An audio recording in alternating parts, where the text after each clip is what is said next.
so abantu nabonye banatera amabuye manager wa Vava ariko bitonde. Vava yakoraga akazi ko mu rugo. Nuriya mu mama yamwakiriye nyine nk'umukozi wo mu rugo. Ntago uwo mu mama yarazi ibintu by'abahanzi. Yabimenye ruko ayumvisha impano ya Vava. Ntago yarazi ibintu nako byo kumanaginga abahanzi. Ahubwo wende yarabikundaga yumvisha impano ya Vava arayisupporting. Kuba hari ibyo atubahirije rero abantu bimutuka. Bimutuka kandi na Vava ndumva ko atatera amabuye manager we. Vava nawe yitonde abanyamakuru be kuza kumuvugisha ibintu byinshi. Vava yari yagize amahirwe abona management. Ntago uriya mu mama nkuko nakubwiye yakoraga akazi gasanzwe ntago yarazi ibintu bya management. Vava yarakwiriye kubanza kugisha inama abantu yo guhita afata icyemezo. Noneho mu kugisha inama abo bantu kandi azi neza ko ari inkora mutima ze akabasaba yuko bagira inama uwo mu mabuja bamwumvisha yuko Vava amaje kuba umusitari. N'uwo mu mama bakamuganiza rega burya ntawe udahugurwa cyane rwose. Mubwira yuko Vava ibyo bintu bimubangamira. Ikigiye gukurikiraho Vava yaragize amahirwe arazamuka. Ikigiye gukurikira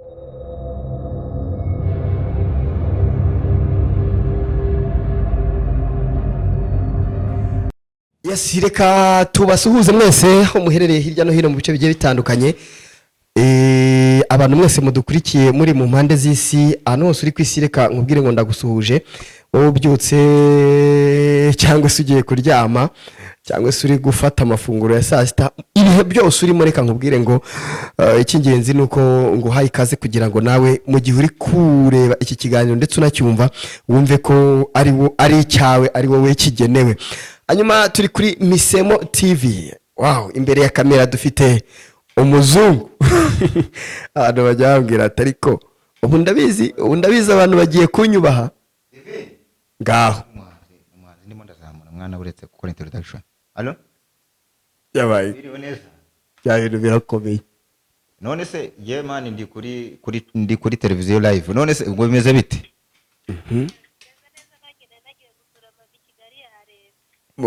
Sorry mama. Ndaza kubasura mu gitondo. Ceceke mwamfi. Ceceke ariko.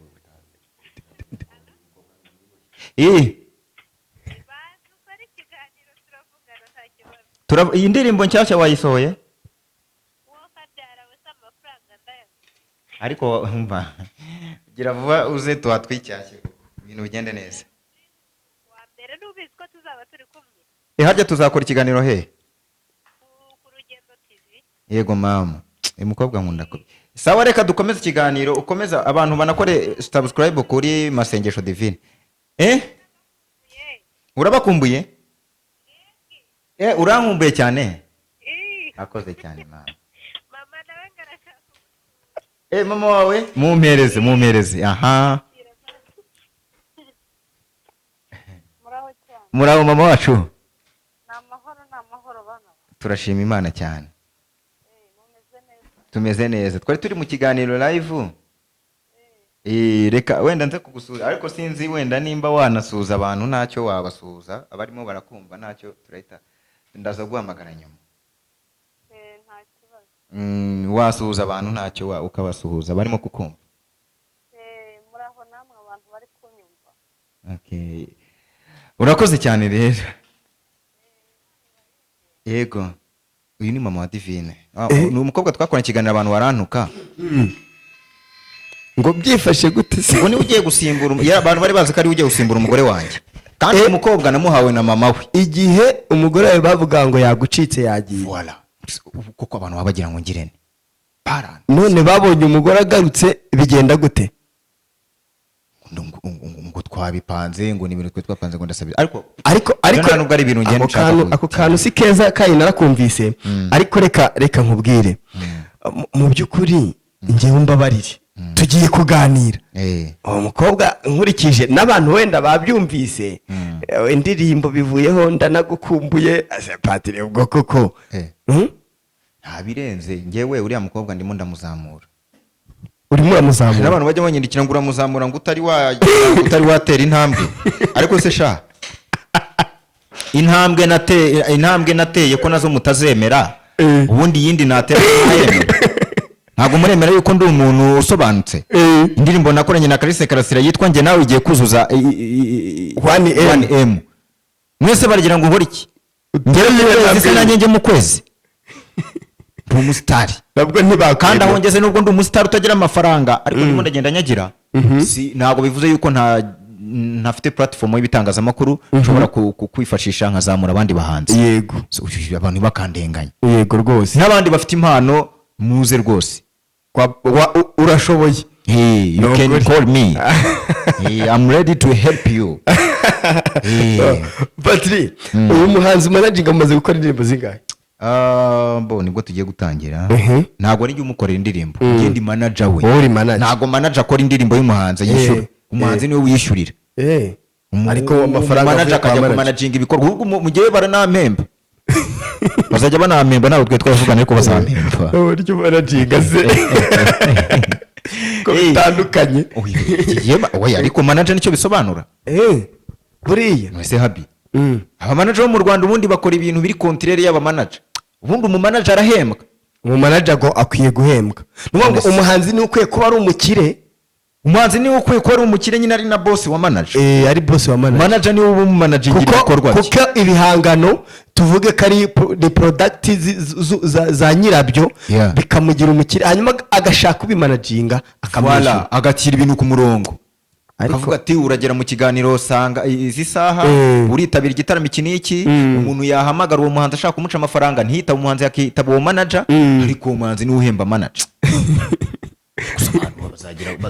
Tuzatubigisha tugeze n'ibyo ibintu uvuze ndabyumvise.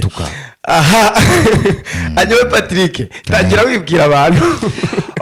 Nitwa Karabo Kimana Nyange aka Bakame aka Mr Confidence aka Mr Romantique aka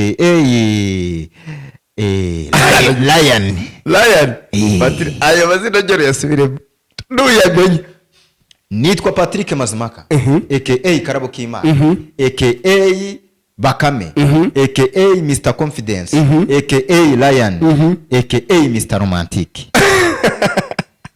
Patrick ayo mazina yose ni wowe sana wenyine sana cyangwa hari nayo abaturanyi wakumunze? Ayo nayanjye nge ninge muntu ukunda ninge muntu ugira urukundo rw'abantu babana rwa rundi ruri international cyangwa uretse wumve Patrick reka ntagusebya naherutse kugenda yajyanwe n'urukundo rwinshi. Ko yajyanwe n'inzara se kandi kabiri miragenda ishira ko namugaruye ariko nge ndi Mr Romantic.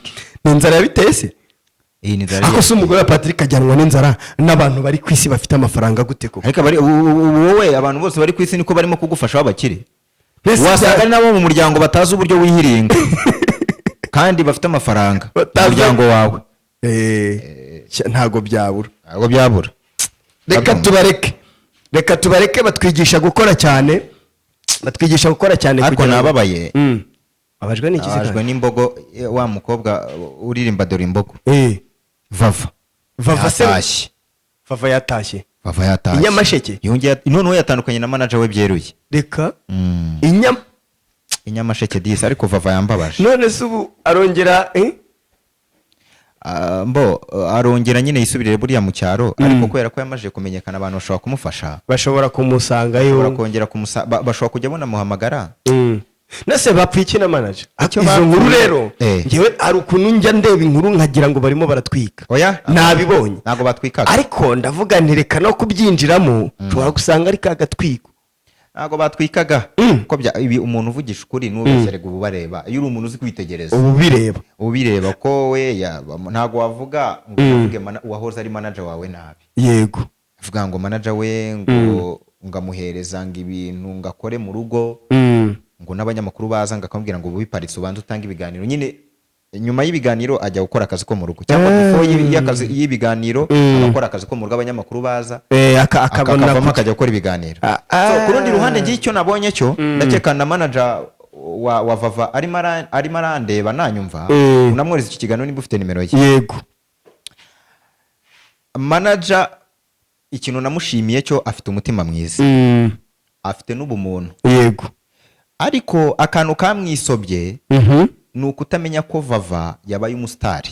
yego kandi iyo wabaye umusitari ube uvuga ibintu bimeze gute ube uririmba bimeze gute icyo gihe uba wavuye ku rwego rumwe wagiye ku rundi rwego. none we yashatse kumurekera ku rwego yahozeho, ntiyamenya ko ibihe byahindutse Vava yazamutse. So ariko nanone ntabwo nabirenganyiriza manager, kuko uriya mu manager yarasanzwe yikorera akazi gasanzwe, yifatira Vava nk'umukozi wo mu rugo. Yego Vava rero uwo manager aza kubona Vava afite indi mpano, arayisapotinga. So abantu nabonye banatera amabuye manager wa Vava, ariko bitonde, Vava yakoraga akazi ko mu rugo, nuriya mu mama yamwakiriye nyine nk'umukozi wo mu rugo. Ntabwo uwo mu mama yarazi ibintu by'abahanzi, yabimenye ari uko yumvisha impano ya Vava. Ntabwo yarazi ibintu nako byo kumanaginga abahanzi, ahubwo wenda yarabikundaga, yumvisha impano ya Vava arayisapotinga. Kuba hari ibyo atubahirije rero abantu bimutuka kandi na Vava ndumva ko atatera amabuye manager we. Vava nawe yitonde abanyamakuru be kuza kumuvugisha ibintu byinshi, ashobora kuza gukotora ugasanga hari ikintu gikomeye yavuze. Kandi tutanibagiwe uriya mu manager yarakoze cyane. Reka mbwira ukuntu Vava atitonze abanyamakuru bamuvugisha ibintu bibi akisanga ahantu habi. Size uriya mu mama ni umumama ufite amafaranga. Yego anytime yafata indi mpano akayizamura, none ikazamuka ku rwego rw'isi. Wa muntu arimo arazamura, nimba ari umuhungu cyangwa ari umukobwa ariko afite impano, ashobora kuzamuka bya danje akazimangatanya Vava, iyo bavuga bati wa mama koko yari serious, ahubwo yabuze umuntu nanone uri serious. Hanyuma se Patrick, Vava agiye gukora iki mu cyaro? Vava agiye kwisubira ko amaze kuba umusitari kandi i Kigali ko bamuha amafaranga, abo yaramaze kugenda abona ukuntu uri kumva, kuko Vava kumutumira ntago yaragiye gufata kuri telefone, gufata telefone yawe uko biri kose nawe urabyumva ikibuga tukirimo twese. Yewe ikintu mbona Vava ari gukora ibyiza buriya ntiyari gushaka geti Kigali, ntago ari geto. Vava yari yagize amahirwe abona management. Yego ntago uriya mu mama nkuko nakubwiye yakoraga akazi gasanzwe, ntago yarazi ibintu bya management. Yego Vava yarakwiriye kubanza kugisha inama abantu yo guhita afata icyemezo. Noneho mu kugisha inama abo bantu kandi azi neza ko ari inkoramutima ze, akabasaba yuko bagira inama uwo mu mabuja, bakamwumvisha yuko Vava amaje kuba umusitari. N'uwo mu mama bakamuganiza, rega burya ntawe udahugurwa cyane rwose, amubwira yuko Vava ibyo bintu bimubangamira. Ikigiye gukurikiraho Vava yaragize amahirwe arazamuka. Yego ikigiye gukurikira ni umuntu nyine wagize amahirwe aramenyekana. Yego mu kumenyekana ko rero yagize amahirwe nyine abifashwamo n'uriya mu manager we.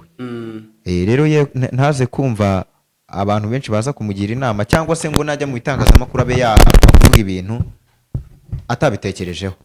Itonde cyane kuko ari Vava naramukunze, ari na manager we narabakunze. Baza kumukotoza ari na manager wa Vava kandi nawe aza kwitondera cyane gupfa we ariko aranabizi ibyo, aranabizi azi uburyo akwiye kwitwara. Yego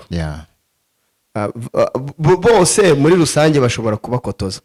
Patrick, reka tuve kuri Vava ndetse na manager we, tuba twifitiye byinshi byo kuvuga nka Patrick ku buzima bwe. Hanyuma Patrick, ubundi wowe nawe tubonye ufite uri kumanaginga, ni ibihe bitari byoroshye. Ubundi umugani umuziki Patrick twakwakiriye, ubundi wa mugani umuziki wawe uwo bigeze umugani w'abavuga ngo uramanaginga nawe ntawe uragera, wageze igihe cyo gutwika turabibona, ariko si uyu munsi ugeze he ubundi wowe? Ariko se ubundi aho ngeze, iriya ndirimbo ya Chris Akarasira niyo yatwitse kugeza uyu munsi bimeze bite? Yaravuga ngo yaratwitse kandi mwarayibonye, nimwe muyenjoyinga. Igihe Imana izabishimira nzashyira indi hanze. So ntago ngende kuri pressure yo gukora cyane, iyo gukora gusa ngiye mfite intumbero kandi ndumva nshaka gukora cyane. Ariko nyine mu gihe ntarimo ndabona ayo mahirwe yo kuba nagaragara muri ibyo bitaramo, buhoro buhoro ibintu bizaza dusuma ibintu bizagenda neza. So ndumva tutanabitindaho, ahubwo mbabarira tunasoza ikiganiro nisangire madamu. Masaha uje bwije ariko nta kibazo. Hanyuma Patrick, niki wabwira abantu abantu ikintu nababwira nuko mbakunda bose bose nuko bakunda bose n'abantu banyanga ngenda bakunda. Twitega iki kuri Patrick Subu? Patrick si ikintu mu mwitege icyo mwamubonyemo, banyitege icyo babonye nagaragaje mu ndirimbo Clarisse Karasira, banyitege icyo bose byibuze mu misiri iri imbere, ariko nkora ibintu byiza cyane. Patrick, hari abantu baherutse kuvuga ngo umugore we yari yagucitse ngo arongera agaruka, wowe tubwira ko yajyanwe n'inzara. Icyo kibazo gisimbuke mwazi, waretse tukakivuga simbuka gute se tuyubwi nemera ibihe se ndekibi kare we waruje kuduhereza ukuri. Nago nshaka ko kare we waruje kuduhereza ukuri turabwirwa n'iki? Ibyo byararangiye, ibyo byararangiye, nakantu kaciyeho kararangira. Hanyuma byibuze reka tugisimbuke, ariko se byibuze muri iriya swaga yabaye niki cyakubabaje, niki cyakunejeje? Icyambabaje se ntacyo. Nanejejwe n'amafaranga abantu bampaye. Abantu bavuze comment se ko kizireba, abantu bavuze ko bwari uburyo, bibonye muri comment, abantu bavuze ko bwari uburyo bwo gusaba, nawe ukabuvuze ko hari amafaranga baguhaye. Abonye banuka muri comment, ndeka kuzongera kureba comment. Ariko rero abantu rwose ndabashimira ko hari abantu bagiye banshyigikira cyane. Ubu ntabwo uzongera kureba comment. Comment naraziretse. Uratubwiye ngo baguhaye amafaranga abantu bagiye batandukanye, kandi abantu bagushinjije ko bwari uburyo. Nukuvuga rero gusaba hagati aho ikintu dukwiye gukora, ikintu dukwiriye gukora, dukwiriye gufokasinga ku byo dukora. Yego, tugakora cyane, kandi nawe ukomeze ufokasinga ku kazi kawe, ugakore neza ukanoze. Yego, kuko njye mbona uri umuntu ushobora kuzagera kuri cyane.